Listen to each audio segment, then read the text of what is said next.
우선 머리부터 받고 시작하겠습니다. 죄송합니다. 영상이 너무 늦었습니다. 가정을 챙기느라 상대적으로 유튜브를 신경 쓰지 못한 기간이 좀 길었는데요. 저의 구독자분들이 가장 기다렸을 컨텐츠 중 하나인 여기 있는 스팀덱, 저는 어떻게 느꼈는지 얘기를 해보려고 해요. 여기 앞에 있는 스팀덱 상당히 많이 써봤고요. 친한 친구도 관심이 있어서 제가 대신 구매 대행을 진행해줘서 어떻게 보면은 2대로 테스트를 했다고 볼 수가 있는데요.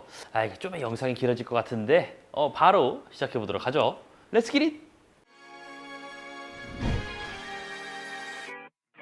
이렇게 사용해보고 저렇게 사용을 해보고 주변 지인들에게도 보여주면서 확실하게 느낄 수 있었던 것은 생각 이상으로 잘 돌아간다, 이거였습니다. 게임을 하는데 휴대성을 생각한다면 전혀 부족함이 없는 성능인데요. 하지만 크고 무겁고 배터리에서 아쉬움이 느껴지는 기기였습니다. 나중에 얘기를 해보기로 하고요.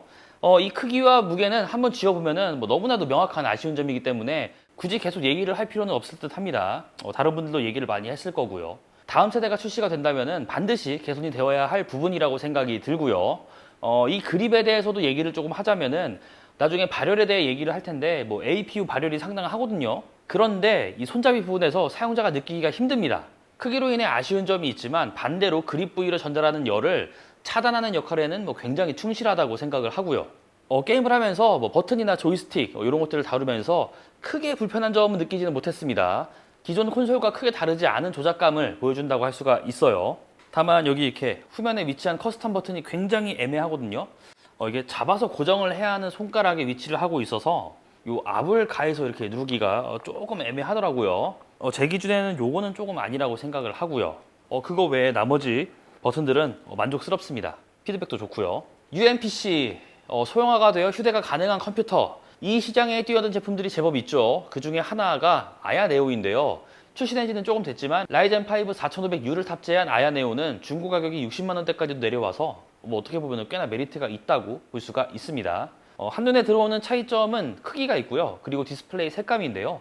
아야네오 쪽이 노란색이 조금 더 섞여 있죠. 아야네오의 색감은 조금 교정이 필요할 듯 보여지고요. 포트 개수도 차이가 많이 나거든요. 스팀덱 가격을 보면 알겠지만 이런 데서 원가 절감을 한 거예요. 안 쓴다고 해도 아쉬운 거는 아쉬운 거죠. 그리고 이제 보이지 않는 곳에서의 차이점이라고 한다면은 프로세서겠죠. 단순한 수치로만 비교를 하면요 4500U가 더 앞설 것 같지만 실제로 테스트를 해보면 굉장히 놀랄 수밖에 없어요. 같은 해상도 같은 옵션에서 동일한 고사양 게임으로 테스트를 해보면은 2배 가까운 차이가 나게 되는데요. 요 정도의 차이가 난다는 거는 30프레임으로 할 수 있냐 60프레임으로 할 수 있냐 요 정도의 차이기 때문에 해당 체급에서 하나를 골라야 한다면은 스팀덱의 성능을 고르는 게 당연해 보입니다. 성능 얘기한 김에 몇 가지 게임에 대해서 조금만 더 알아보도록 할게요. 위쳐3 프레임 보면 바로 느끼겠지만 플레이하는데 전혀 문제 없습니다. 물론 HD 해상도의 최하위 옵션이라고 해도 포터블 기기에서 돌아간다는 게 참 신기한 수준입니다. 포르자 호라이즌 5는 더 잘 나오는데요. 위쳐3와 역시 같은 옵션이라고 해도 60프레임을 훌쩍 넘기는 모습을 상당히 많이 볼 수 있습니다. 간헐적 끊김, 버벅임 이런 거 전혀 없습니다. 진짜 부드럽게 플레이 잘 되더라고요. 마지막으로 엘든링, 환경에 따라서 편차가 있는 편이지만 극초반 부분에서는 50프레임 이상 측정이 되고요. 오브젝트가 빽빽한 곳은 30프레임 정도 나오거든요. 누구나가 만족할 만한 수준은 아니지만 게임 플레이가 불가능한 수준 역시 아니죠. FPS가 아니라 콘솔 게임이니까요. 이렇게 트리플 A 게임들로 테스트를 해봤는데요. 굳이 다른 게임들을 더 확인할 필요가 없습니다. 아쉽다는 분들도 있겠지만 스팀덱의 출시가와 포지션을 생각해본다면 1세대 기기의 성능 치고는 상당한 수준이라고 생각을 합니다. 쉐어툼, 위쳐, 포르자, 엘든링 테스트한 라인업만 들어도 후달달하죠. 반대로 높은 프레임이 측정이 되지만 그에 맞게 스팀덱 온도는 훨씬 높습니다. 아야네오는 50대 중후반을 보여주고 있어요. 하지만 스팀덱은 80도가 넘어가는 온도를 보여주니까요. 물론 높은 발열을 견딜 수 있도록 세팅이 된 거는 참 마음에 들지만 이 80도 자체가 PC에서는 유쾌한 온도는 아니죠. 소형화 제품에서는 더욱더요. 아무튼 프로세서에 크게 부담을 주지 않고 조금 더 넓게 볼 수 있는 1280 x 800 요 해상도 그리고 16:10 비율을 채택한 건요 굉장히 잘한 선택이라고 보여집니다. 실제로도 게임을 플레이하면서 성능에 대해서 아쉬움을 딱히 느끼지는 않았지만 발열 부분에 대해서는 개선이 필요해 보인다. 사용하면서 이런 부분들을 느꼈습니다. 그리고 팬소음 당연히 나게 되는데요. 게임하다 보면은 당연히 그 게임에 집중을 하게 되고 게임 소리에도 집중을 하다 보니까 이제 어느 순간부터는 이제 신경이 안 쓰이더라고요. 맨 처음에 게임을 하면은 불편할 수는 있는데 뭐 점점 익숙해지면서 생기는 과정이라고 할 수가 있겠습니다. 물론 예민하신 분들은 여기 이어폰 단자가 있고 블루투스도 있으니까 이어폰을 착용하시는 것을 추천드립니다. 자, 이번에는 요 스팀OS에 대해서 얘기를 해보려고 합니다. 우선 스팀OS의 장점이 리눅스를 활용해서 가볍고 게임에 최적화된 운영체제, 그리고 상황별 자유로운 세팅이라는 점일 텐데요. 우측점 3개 버튼을 누르면은 스마트폰과 비슷한 화면, 소리, 뭐 이러한 설정부터 해서요. 프레임을 제한할 수 있고 화면 주사율까지 변경할 수가 있습니다. 또 TDP, 가변 속도 음영 설정 뭐 이런 것도 가능하고요. FSR, 피델리티 슈퍼 레졸루션이죠. 이것까지 설정할 수가 있어서 게임에 따라 상황에 따라 어떤 성능으로 플레이를 할 건지 유저가 굉장히 세세하게 세팅을 할 수가 있습니다. 또 모니터링 시스템도 상당히 좋은데요. 단계별로 적용을 할 수가 있어서 뭐 간단하게 프레임을 띄우는 것부터 온도, 클럭, 로드율 뭐 이런 것까지 상세하게 볼 수가 있습니다. 이 부분을 보면요. 확실히 게임 좋아하는 사람들이 만든 OS라는 거를 알 수가 있습니다. 개인적으로 참 마음에 들었던 부분이기도 하고요. 자, 그리고 스팀OS를 활용하는 법 크게 3가지라고 볼 수가 있겠는데요. 지금 이 화면처럼 콘솔 모드죠. 보통 스팀덱을 쓰면 볼 수 있는 모드고요. 그리고 여기에 USB 허브를 연결을 하면요. 키보드, 마우스, 그리고 모니터를 붙여서 사용할 수가 있습니다. 그리고 보통의 PC처럼 활용하기 위해서 바탕화면부터 아이콘 배치, 뭐 웹서핑까지 말 그대로 데스크탑과 비슷한 환경, 데스크탑 모드죠. 콘솔 모드는 더 설명이 필요는 없을 것 같고요. 뭐 이 모드에서 키마를 사용하면은 감도가 엉망이 됩니다. 특히 마우스 감도가 그런데요.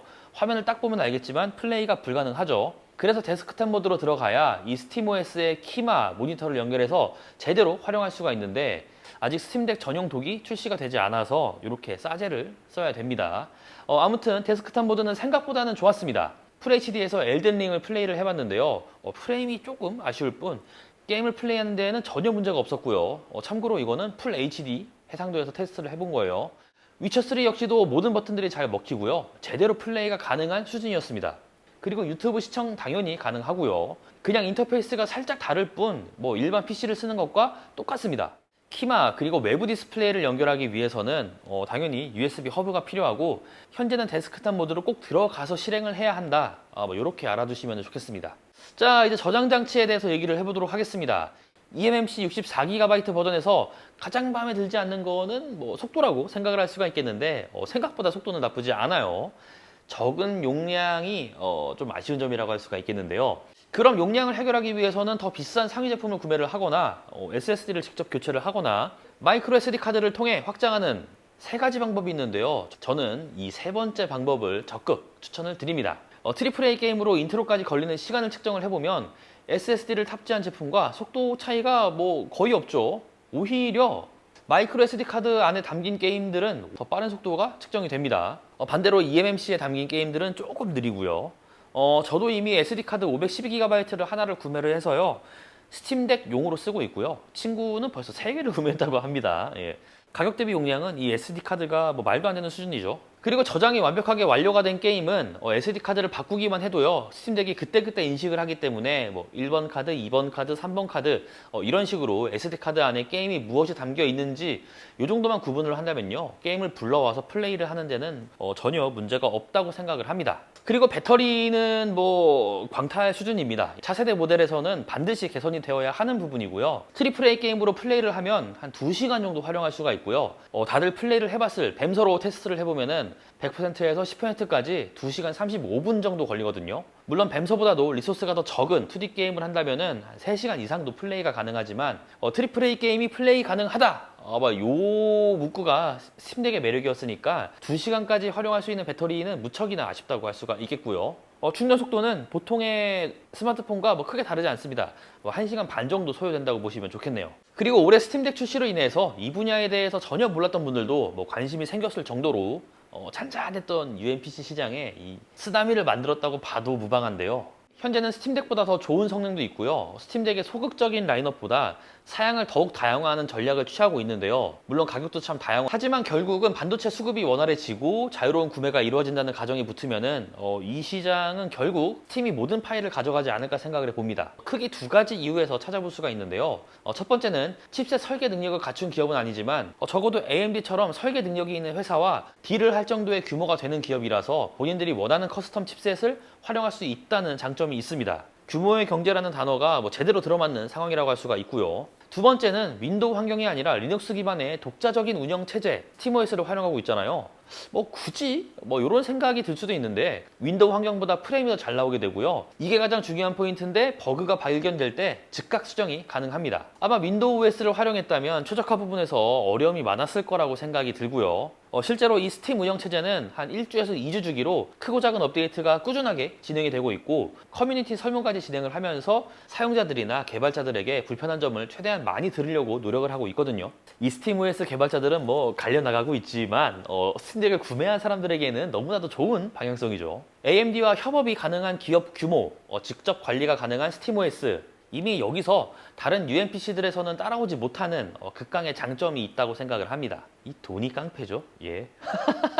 자, 최종 정리를 해보자면 게임을 하기 위해서 데스크탑을 맞출 필요가 이제는 없어도 될 것 같은데 좀 이런 생각이 들었습니다. 대부분의 사람들이라면 게임을 제대로 하기 위해 PC 앞으로 가야 해요. 공간이 굉장히 한정적이었습니다. 하지만 이 스팀덱으로 인해서 게임 생활 반경이 무한대로 늘어났다고 해도 과언이 아닌데요. 데스크탑 앞에 있었을 때의 한정적인 시공간에서 스팀덱을 가지고 다닐 수만 있다면 언제 어디서나 시공간 제약 없이 스팀 플랫폼에 받아뒀던 AAA 게임을 즐길 수가 있습니다.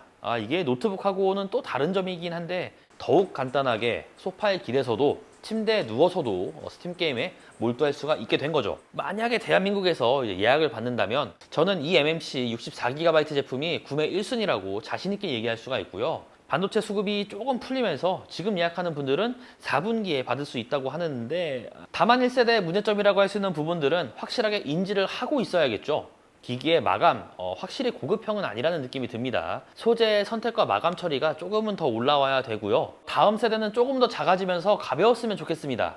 비교해보니 뭐 확실히 크기는 커요. 그리고 APU의 온도 높습니다. 4200U의 성능보다 뭐 2배 가까이 좋은 거는 뭐 충분히 알겠는데 그렇다고 온도까지 높아도 된다는 얘기는 아니거든요. 아쉬운 소리도 많이 했지만 진짜 좋은 제품입니다. 가격 책정도 뭐 1세대 기준으로는 굉장히 잘 했고요. 다만 아직까지도 대한민국은 예약조차도 받지 않고 있는 점, 요거는 조금 문제가 있지 않나, 공지 정도는 해주는 게 맞지 않나 생각을 하면서 제가 테스트한 스팀덱 리뷰는 여기서 마무리하겠습니다. 그럼 다음에 또 보자고요. 안녕! 이건 뭐 팔아야 뭘 사라고 하세요, 뭐 사지 말라고 하세요, 뭐 그러지 뭘.